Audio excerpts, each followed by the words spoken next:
Hello friends, आज का जो हमारा टॉपिक है नागा इंसर्जेंसी के बारे में। आज हम डिस्कस करेंगे नागा इंसर्जेंसी के बारे में।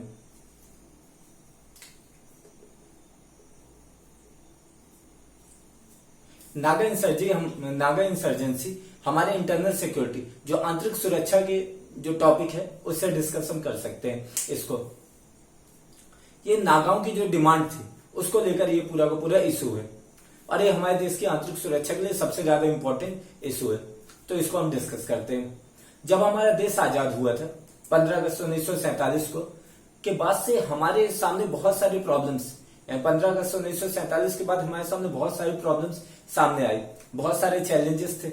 उनमें से एक जो चैलेंज था वो नागाओं की डिमांड थी। ये नॉर्थ ईस्ट में रहते थे, यानी नॉर्थ ईस्ट में असम की पहाड़ियों में कुछ नागा समुदाय के लोग रहते थे। क्योंकि असम तो एक स्टेट था, लेकिन नागाओं की क्या डिमांड थी कि हमारे लिए भी अलग से एक स्टेट का निर्माण होना चाहिए, एक अलग से स्टेट हो, अलग से राज्य हो, हमें ज्यादा से ज्यादा स्वायत्ता प्राप्त हो, हम ज्यादा से ज्यादा ऑटोनॉमी हमें मिले। ये सारी इनकी डिमांड थी। तो इसको आज हम डिस्कस करते हैं।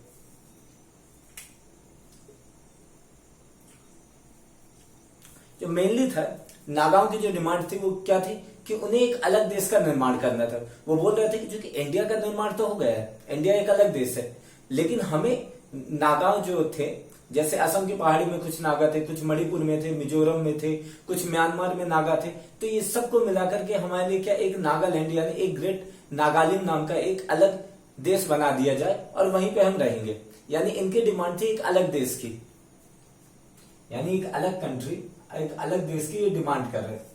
हालांकि कुछ नागा समुदाय के लोग ऐसे भी थे जो बोल रहे थे कि हमें एक अलग स्टेट चाहिए, क्योंकि सिर्फ असम पर उस टाइम पे स्टेट था, तो असम में इनकी रिप्रेजेंटेशन नहीं हो पा रही थी। क्योंकि इनका कल्चर अलग है, तो इन्हें अपना कल्चर को भी सहेज कर रखना था। क्योंकि नागा जो थे नागा ट्राइब थे, तो इस तरीके से ये दूसरी दुनिया से, यानी जो दूसरे लोग थे उससे ज्यादा कटे हुए थे, तो ये अपने कल्चर को सहेज कर रखना चाहते थे, अपने आप को खुद गवर्न करना चाहते थे। इसलिए इन्होंने डिमांड की कि भाई हमें असम में नहीं रहना, बल्कि आप हमारे लिए एक अलग स्टेट का निर्माण कर दीजिए। तो इसके लिए एक काउंसिल का गठन किया गया। काउंसिल का नाम था एनएनसी मतलब Naga national council. Naga national council, इसका नाम था नागा नेशनल काउंसिल। इसके जो लीडर थे वो थे फिजो। इसके लीडर का नाम था फिजो। फिजो की एक बहुत बड़ी हिस्ट्री है, उसे हम डिस्कस करेंगे जब हम पोस्ट इंडिपेंडेंस ऑफ इंडिया के टॉपिक को डिस्कस करेंगे, तब हम इसे यही फिजो के बारे में डिस्कस करेंगे। लेकिन यहां ये जानना जरूरी, जो नागा नेशनल काउंसिल थी उसके लीडर थे फिजो। इसकी बात किया जाए तो 1953 में इस ऑर्गेनाइजेशन को सेंट्रल गवर्नमेंट ने बैन कर दिया था, यानी सरकार ने बैन कर दिया था। क्योंकि इनकी एक्टिविटी ऐसी थी, ये वायलेंस के सहारे, ये हथियारों के सहारे क्या करना चाहते थे, अपनी डिमांड पूरी करवाना चाहते थे। ये एक अपने लिए अलग देश की डिमांड कर रहे थे, इसलिए इनके ऊपर बैन लगा दिया गया 1953 में। हालांकि 1956 में फिजो ने नागा फेडरल गवर्नमेंट की स्थापना की। 1956 में नागा फेडरल गवर्नमेंट की स्थापना फिजो ने की, यानी एक पैरेलल गवर्नमेंट चला रहा था। क्योंकि वहां पे असम में गवर्नमेंट थी, तो वहां की गवर्नमेंट उनके ऊपर उनका गवर्न नहीं कर रही थी, बल्कि वो अपनी एक पैरेलल गवर्नमेंट चला रहे थे और वहां से वो अपनी गवर्नेंस कर रहे थे, वहां से टैक्स वसूल रहे थे और लोगों का एक्सटॉर्शन कर रहे थे, बहुत सारी चीजें, बहुत सारी एक्टिविटी कर रहे थे जो देश विरोधी थी, हमारे इंटरनल सिक्योरिटी के लिए सबसे बड़ा थ्रेट था। और इन्हें जो अदर स्टेट लाइक चाइना हो गई, या कि अदर स्टेट म्यांमार हो गए, या कि फिर जो फॉरेन स्टेट थे वहां से भी इन्हें सपोर्ट प्राप्त हो रहा था। ये फिजो को नागा फेडरल गवर्नमेंट एस्टेब्लिश की थी। फिर उसके बाद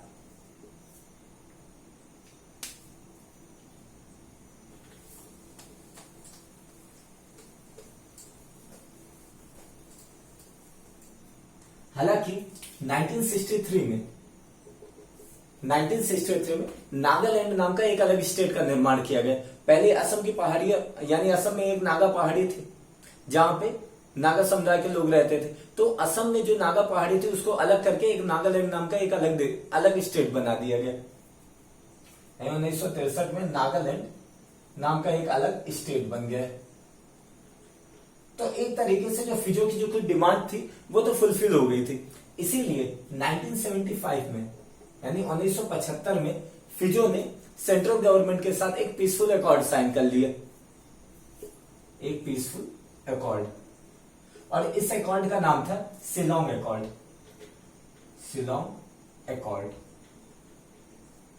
इसका नाम था शिलोंग अकॉर्ड।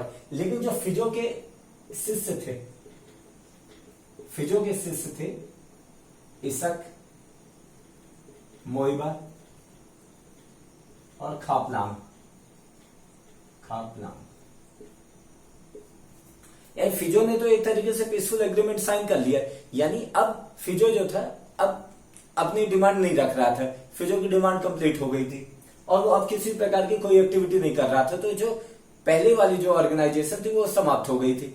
लेकिन जो फिजो के शिष्य थे, फिजो के शिष्य इसाक हो गया, मोइबा हो गया और खापलांग, ये लोग फिजो की बात को नहीं माने और इन्होंने बोला कि ठीक है आप तो पीसफुल अकॉर्ड साइन कर लिए, लेकिन इसके बावजूद हम क्या करेंगे, हम वायलेंस के सहारे, हम हथियार के सहारे अपने लिए एक अलग देश का निर्माण करवाएंगे, हम अपनी डिमांड पूरी करवाएंगे।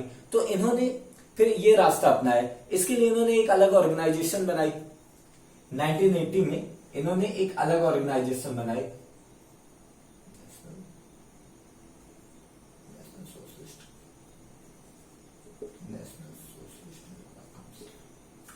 इसका नाम था नेशनल सोशलिस्ट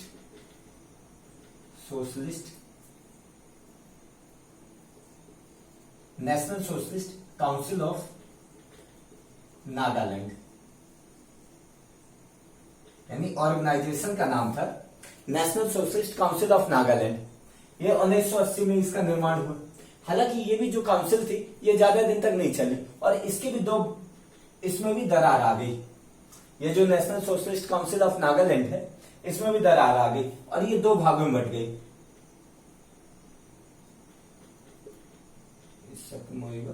और नेशनल सोशलिस्ट काउंसिल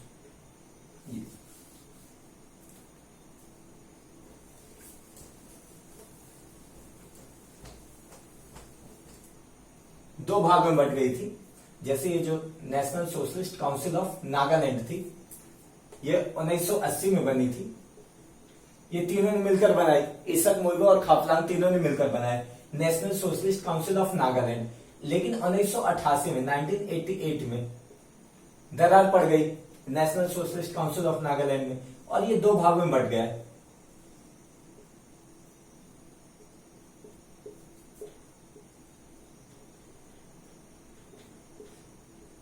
यानी एक भाग में national socialist council of Nagaland इसक, मोइबा और दूसरे में national socialist council of Nagaland Khaplang, यानी तीन शिष्य थे वो दो भागों में बट गए, यानी दो अलग अलग ऑर्गेनाइजेशन आए।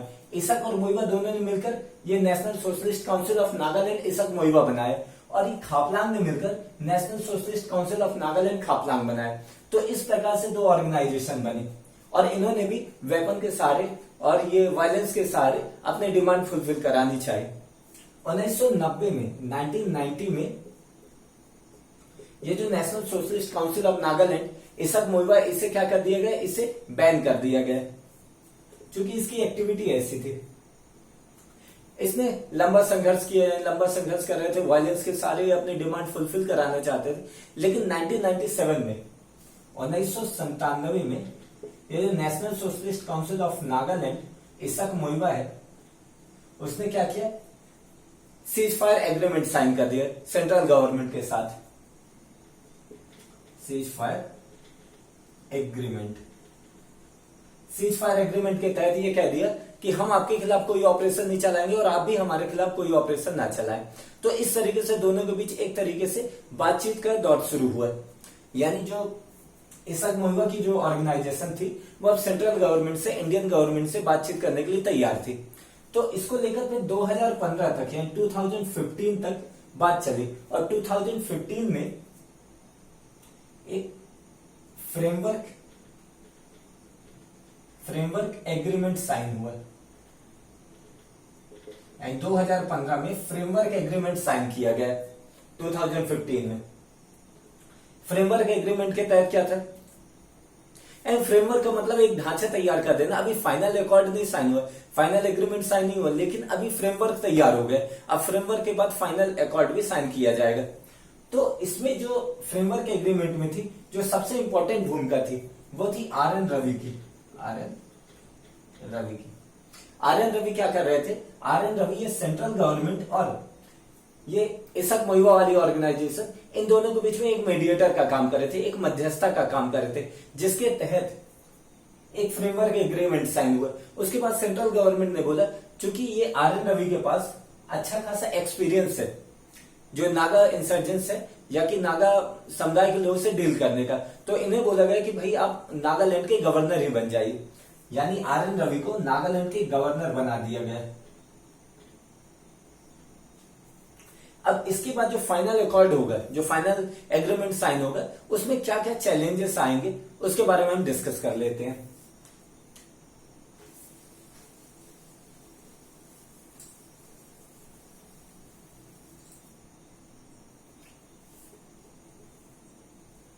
पहले तो जो हमारी जो गवर्नमेंट है उसका फोकस किसके ऊपर है? उसका फोकस है national socialist council of Nagaland इसक मोइवा के ऊपर।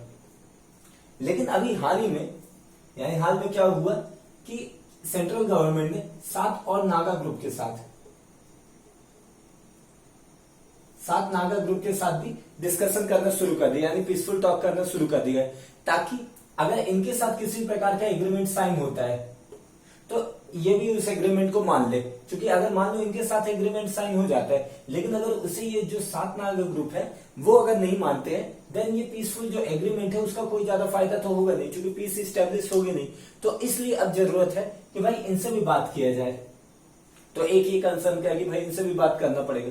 सेकंड जो है, नागाओं की डिमांड है कि भाई जैसे ये नागालैंड है, जैसे नागालैंड है, देन हियर असम, ये मिजोरम, ये मेघालय, मणिपुर एंड त्रिपुरा, ऐसे नॉर्थ ईस्ट के अलग अलग स्टेट है। ये क्रम अलग हो सकता है, लेकिन ये सिर्फ एक्सप्लेनेशन के लिए है।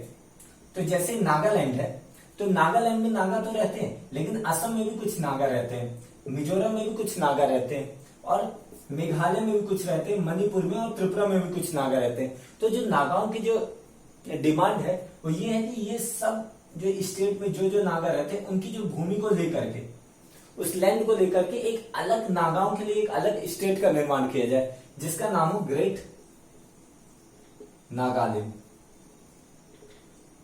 एक अलग स्टेट, एक अलग राज्य का निर्माण किया जाए जिसका नाम हो ग्रेट नागालैंड। तो ऐसी डिमांड है।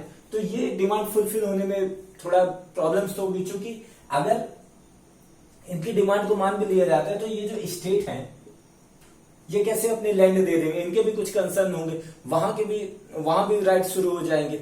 और दूसरा, अगर किसी भी इंसर्जेंट ग्रुप की ऐसी अगर बात मानी जाने लग जाए, तो हमारे देश में और भी बहुत सारे इंसर्जेंट ग्रुप हैं, वो भी अपनी यही बात मानेंगे, वो भी यही बात अपनी मनवाएंगे। तो यहां भी ये जरूरी है कि सही से बात किया जाए। हालांकि ये कंसर्न थोड़ा मुश्किल है। इसके अलावा नागाओं का कंसर्न है, तो नागा समुदाय के लोगों का मानना है कि भाई उन्हें एक अलग कॉन्स्टिट्यूशन दिया जाए, यानी उनका एक अलग कॉन्स्टिट्यूशन होना चाहिए, अलग संविधान होना चाहिए, उनका अलग फ्लैग होना चाहिए। फ्लैग इट मीन्स उनका अलग झंडा होना चाहिए। लेकिन ये जो डिमांड है ये फुलफिल होना बहुत ज्यादा मुश्किल है, क्योंकि वही एक तरफ सेंट्रल गवर्नमेंट ने जो जम्मू एंड कश्मीर का स्पेशल स्टेटस दिया गया था उसे भी रिवोक कर दिया, उसे भी समाप्त कर दिया गया। तो फिर इन्हें कैसे स्पेशल स्टेटस दे सकते? और अगर अलग कॉन्स्टिट्यूशन का बनाना है, इट मीन्स देश में सॉवरेन यानी सॉवरेन पावर अलग बनाना।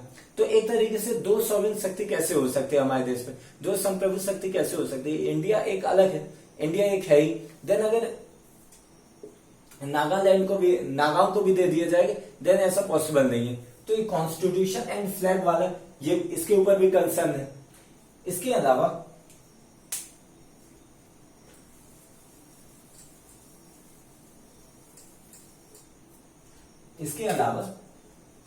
जो national socialist council of Nagaland इसक मोइबा, जो national socialist council of Nagaland इसक मोइबा के पास जो वेपन है, जो उनके हथियार है, उनका क्या होगा?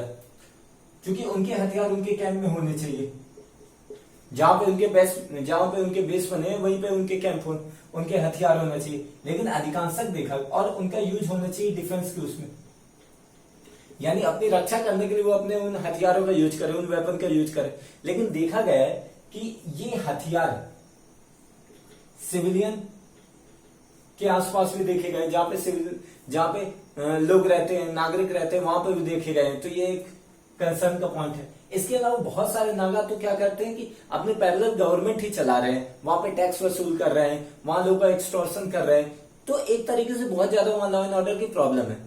तो जो RN रवि है, जो अभी नागालैंड के गवर्नर है, उन्होंने सीएम को एक लेटर लिखा और कहा कि आपके यहाँ लॉ एंड ऑर्डर की बहुत ज्यादा समस्या है, आपके यहाँ कानून एवं व्यवस्था की बहुत ज्यादा समस्या है, आपके यहाँ क्या हो रहा है कि अलग ही पैरेलल गवर्नमेंट चल रही है, टैक्स लिया जा रहा है, लोगों को बहुत ज्यादा एक्सटॉर्शन किया जा रहा है, तो आपको कुछ ऐसा करना चाहिए इस पे रोकने के लिए। और उन्हें एक सजेस्ट किया, एक तरीके से उनसे कहा कि ऐसा हो सकता है कि जो बड़े बड़े अधिकारी हैं, जो बड़े बड़े ऑफिसर्स हैं, उनका जो ट्रांसफर होना है वो बिना उनकी मर्जी के ना हो। तो जब इस चीज को ये national socialist council of Nagaland इसक मोइबा के लोग जाने, तो उन्होंने कहा कि RN रवि के ऊपर अब उनका ट्रस्ट नहीं रहा है, RN रवि के ऊपर अब उनका विश्वास नहीं रहा है। तो जो एक तरीके से वो मीडिएटर का काम कर रहे थे, तो अब वो मीडिएटर का काम ना करें, और जो बातचीत होगी, जो हमारे बीच, हमारे एंड सेंट्रल गवर्नमेंट के बीच जो भी डिस्कशन होगा, जो भी बैठक होगी, उसमें RN रवि की किसी प्रकार की कोई भूमिका नहीं होनी चाहिए। तो अभी हाल ही में जो काउंसिल, जो बैठक हुई थी, उसमें RN रवि को नहीं बुलाया गया था। सेंट्रल गवर्नमेंट का कहना है कि भाई ठीक है, आप बोल रहे हैं इनको नहीं लेना है, देन हम इनको नहीं लाएंगे, लेकिन जो पीस मेंटेन करना है और जो इंसर्जेंसी को नहीं बढ़ाना है, उसके ऊपर आप ध्यान दीजिए। इसके अलावा एक अलग इशू है कि जो अदर स्टेट है, जो स्टेट एक्टर है, लाइक चाइना हो गया या कि म्यांमार हो गया, चाइना हो गया कि म्यांमार हो गया, ये क्या करते हैं कि अधिकांश ये इंसर्जेंसी फैलाते हैं, यानी नागाओं को बहुत ज्यादा ये वेपन देते हैं, नागाओं को फंड देते हैं ताकि इंसर्जेंसी बढ़ सके। हालांकि म्यांमार के साथ अब म्यांमार अब हमारा फ्रेंडली कंट्री है, और नागा, और जो म्यांमार ने हमारा सपोर्ट भी किया है, क्योंकि यहां पे म्यांमार में national socialist council of Nagaland Khaplang का जो ग्रुप है, खापलांग की जो ऑर्गेनाइजेशन है, उसके बहुत सारे कैंप, यानी बहुत सारा बेस जो है वो म्यांमार में है। और जब भी अगर इंडियन मिलिट्री को, यानी इंडियन आर्मी को जब जरूरत पड़ती है इनके खिलाफ ऑपरेशन करने की, तो म्यांमार अपनी धरती का यूज करने देता है। म्यांमार कहता है कि परमिशन देता है कि आप हमारे लैंड का यूज कर सकते हो इनके खिलाफ ऑपरेशन करने के लिए। लेकिन वहीं चाइना की बात की जाए, तो चाइना और हमारी जो अभी रिलेशन है, बहुत ज्यादा प्रॉब्लम है, बॉर्डर डिस्प्यूट बहुत ज्यादा है, बहुत सारी चीजें हो रही है। तो अगर नागाओं की इंसर्जेंसी बढ़ती है, तो फिर ये हमारे लिए थोड़ा प्रॉब्लम हो जाएगा कि चाइना उन्हें सपोर्ट कर सकती है। हालांकि चाइना उन्हें सपोर्ट करती है इनडायरेक्टली, डायरेक्टली, यानी उन्हें फंड भी देती है, उन्हें वेपन भी प्रोवाइड करती है। तो अगर इस प्रकार का कुछ भी करने पाएगी, देन ये हमारे इंटरनल सिक्योरिटी के लिए थोड़ा खतरा है। तो हमें जरूरी कि जो इंडिया एंड चाइना के बीच जो रिलेशन का जो डिस्प्यूट चला आ रहा है, जो रिलेशन इंप्रूव नहीं हो रहे, तो उसे थोड़ा क्लियर किया जाए, ताकि नागाओं से रिलेटेड जो भी इंसर्जेंसी उसे दूर किया जा सके। तो ये हमारा नागा इंसर्जेंसी के बारे में एक डिस्कशन हो गया। तो ये लेक्चर हमारे यहाँ पे कंप्लीट होता है। Thank you very much for this lecture.